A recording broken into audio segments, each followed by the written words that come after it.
Late Victorian Britain raised children around danger without naming it. In ordinary houses, bottles of disinfectant sat beside medicines. Rat paste waited in cupboards. Poison was not a criminal tool yet, it was routine.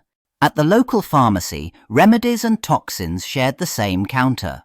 Customers asked for sleeping draughts, cough mixtures, and pest killers. Labels varied. Advice depended on the clerk. A small mistake still carried a large cost. Outside, gardens added another layer.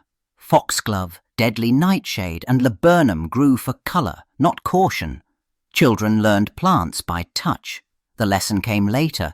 Many beautiful things upset hearts, nerves, and breath. As Agatha Christie reached her teenage years, Europe shifted. In 1914, World War I began, and suddenly medicine stopped being theoretical. The needs of war pulled ordinary people into unfamiliar roles fast. Christie volunteered for wartime medical service, joining the effort to treat the wounded and the sick. The work meant responsibility, not just compassion. It put her beside bottles, powders, and strict instructions every day. In that setting, drugs and disinfectants were not abstract names, but tools with sharp edges. A dose could calm pain or end breathing. A liquid could clean a wound or burn tissue. The difference mattered. She moved from volunteering to formal apothecary training, where good intentions no longer counted. She had to pass exams, learn Latin names, and handle drugs by rule. Measurement replaced guesswork. Accuracy became the first safety. In the dispensary, she weighed powders and counted tablets, recording every dose and every repeat. Each medicine carried a predictable range. Too little failed, too much harmed.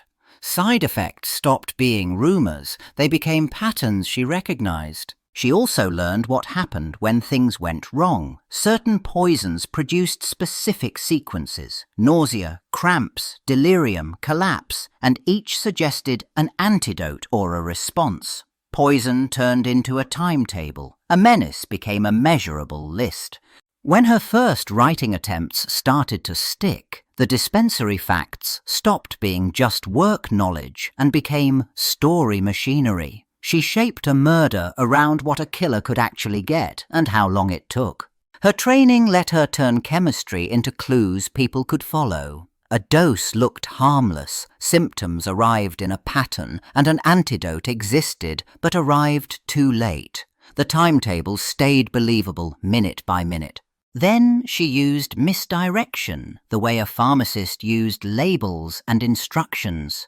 The wrong bottle drew attention, the obvious suspect had the wrong opportunity, and the quiet detail in the medicine record pointed elsewhere. In the 1920s, her poison choices narrowed and sharpened. She kept returning to chemicals people already had. Not exotic lab curiosities, but substances that sat in shops and cupboards waiting to be misused. Arsenic fitted the decade because it travelled through everyday commerce. It appeared in tonics sold as health boosters and in pesticides meant for gardens and farms. The same supply chain served medicine and harm. Strychnine and cyanide followed the same logic. They linked to household and workplace access points, vermin control, cleaning chemicals, and industrial uses that leaked into domestic life. Her murders sounded plausible because they were. As her books sold in huge numbers, the real world around poisoning changed. Doctors looked harder at sudden deaths. Courts demanded clearer proof. A quiet sickbed no longer ended questions. It started them. Postmortems, lab tests, and stricter record-keeping made old, simple poison tricks riskier. A story that ignored dosage or timing sounded wrong. So her murders shifted toward exact symptoms, believable delays, and real antidotes. That pressure reshaped the hiding place too. Poisons had to slip in through everyday routes without leaving easy traces. A medicine taken as directed, a shared meal. A routine treatment, the concealment became the plot. By mid-century, poisoning no longer sounded like dusty folklore. New prescription medicines spread through hospitals and homes, and people heard their names on the radio and in newspapers. Christie gained a fresh set of believable killers. War also changed the menu. Chemicals built for smoke, pests and nerve damage entered public conversation, and the line between medicine and weapon looked thinner than ever. Poisoning started to mean strange symptoms, not just collapse. So her murders adapted. The old classics still worked, but modern drugs allowed overdoses, interactions and delayed effects that confused doctors and investigators. The clues shifted from taste and smell to timing, dosage, and patterns in the body. In Christie's later books, poison stopped feeling like something anyone simply picked up on a whim. Rules tightened, chemists kept records, labels changed, and some drugs moved behind the counter. Easy access became a problem the plot had to solve.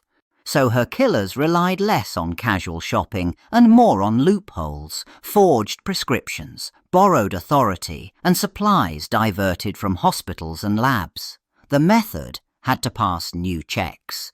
Without a believable path to the toxin, the murder failed. That pressure reshaped the suspense.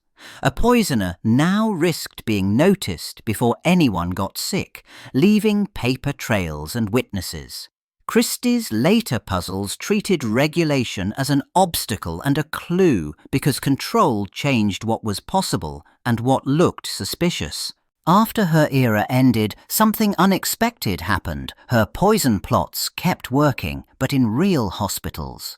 Clinicians and toxicologists publicly credited her for making patterns memorable. Fiction did not replace training, it sharpened suspicion. Again and again, doctors faced patients who looked simply ill, not attacked. A strange taste, sudden collapse, uneven pupils, confusion that arrived too fast. Christie's combinations echoed in the background, prompting questions about medicines, cleaners, or garden chemicals. Some teams later described cases where her books nudged them toward the right test sooner or toward calling poison control before organs failed. Her influence appeared in articles and lectures as a reminder. Symptoms told stories and timing mattered. By today, poisons rarely hid in plain sight the way they once did. Sales got tracked, labels got sharper, and many compounds got locked behind prescriptions or licenses. Everyday access shrank, opportunity narrowed.